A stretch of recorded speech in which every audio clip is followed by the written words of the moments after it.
అంటే ఇందులో Apple banana cherry అని పెట్టాను. అంటే ఇది ఒక ఆర్డర్లో ఉంటాయి. మనము ఈ లిస్ట్లో ఉన్న ఐటమ్స్తో చేంజ్ చేయొచ్చు. అంటే ఇక్కడ ఒక ఫ్రూట్ యాడ్ చేయొచ్చు లేదా ఉన్నదాన్ని తీసేయచ్చు అనమాట. అట్లాగే టపుల్ అంటే ఏంటంటే ఆర్డర్డ్ అన్చేంజబుల్, ఇది చేంజ్ కాదనమాట. అంటే వీ కెనాట్ చేంజ్ ఇట్ అనమాట. సో ఒకసారి టపుల్ అనే లిస్ట్ తయారైన తర్వాత, అంటే లైక్ సెలక్షన్ లిస్ట్ అనుకోండి, ఒక జాబ్కు సెలక్షన్ లిస్ట్ అయి ఉంటే అందుట్లో మనం ఏం కూడా యాడ్ చేయడానికి కుదరదు అనమాట. దాన్ని మనం టపుల్ అంటాము. ఇది మామూలు బ్రాకెట్తో క్లోజ్ అవుతుంది, ఇదైతే స్క్వేర్ బ్రాకెట్తో క్లోజ్ అవుతుంది. అదేవిధంగా డిక్షనరీ అంటే ఏంటంటే ఇది మామూలు డిక్షనరీ లాగా, అంటే ఒక పదం మీనింగ్ అంటే వర్డ్ మీనింగ్ లాగా ఉంటుంది అనమాట. దీన్నే మనం కీ అంటాము, దీన్ని వాల్యూ అంటాము. ఇది కీ అయితే ఇది వాల్యూ అవుతుంది అనమాట. అందుకే దీన్ని కీ వాల్యూ పెయిర్ కలెక్షన్ అని చెప్తామన్నమాట.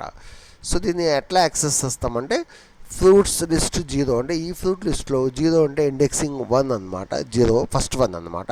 0 నుంచి స్టార్ట్ అవుతుంది జనరల్లీ. 0, 1, 2 అంటే 0 అంటే యాపిల్ వస్తుంది, 1 అంటే బనానా, 2 అంటే చెర్రీ. ఇక్కడ కూడా కలర్లో 0 అంటే రెడ్, 1 అంటే గ్రీన్, బ్లూ అంటే 2 అనమాట ఇండెక్సింగ్. అట్లాగే వీటిలో చూడండి, ఫస్ట్ ఫ్రూట్ అంటే మామూలుగా లిస్ట్ కాబట్టి ఇది యాపిల్ అని వస్తుంది. సెకండ్ కలర్ అంటే సెకండ్ వన్, ఇందులో కలర్ అనేది ఇది 0, ఇది గ్రీన్ ఉంది కాబట్టి, అంటే మనకు సీరియల్ అయితే 2 అవుతుంది, కానీ కాకపోతే ఇక్కడ 1 0 నుంచి స్టార్ట్ అవుతాయి కాబట్టి ఇక్కడ 1 వస్తుంది. అట్లాగే స్టూడెంట్ డిక్షనరీ అన్నప్పుడు నేమ్ అన్నప్పుడు ఓన్లీ ఇక్కడ నేమ్ జాన్ ఉంది కాబట్టి జాన్ ఒకటి వస్తుంది.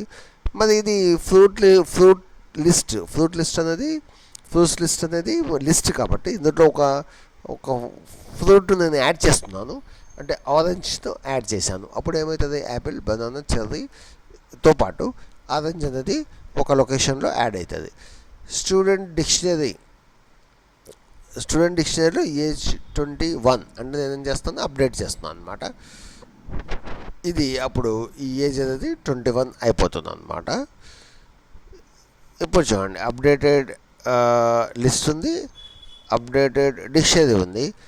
ఇది లేదు మళ్ళీ, అంటే టపుల్ అనేది లేదు. అంటే ఏంటంటే tuple is ordered unchangeable collection అని గుర్తుపెట్టుకోవాలన్నమాట. ఓకే,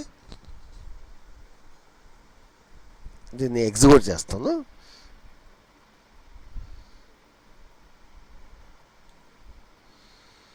చూడండి, ఇది అప్డేట్ అయిపోయింది, లిస్ట్ కూడా అప్డేట్ అయిపోయింది అనమాట. ఓకే, మీరు ఈ డిస్క్రిప్షన్లో ఈ ప్రోగ్రామ్ ఇచ్చాను, కాపీ చేసి పేస్ట్ చేసుకొని రన్ చేసి ఒకసారి చెక్ చేయండి. You will see the difference of list, tuple and dictionary.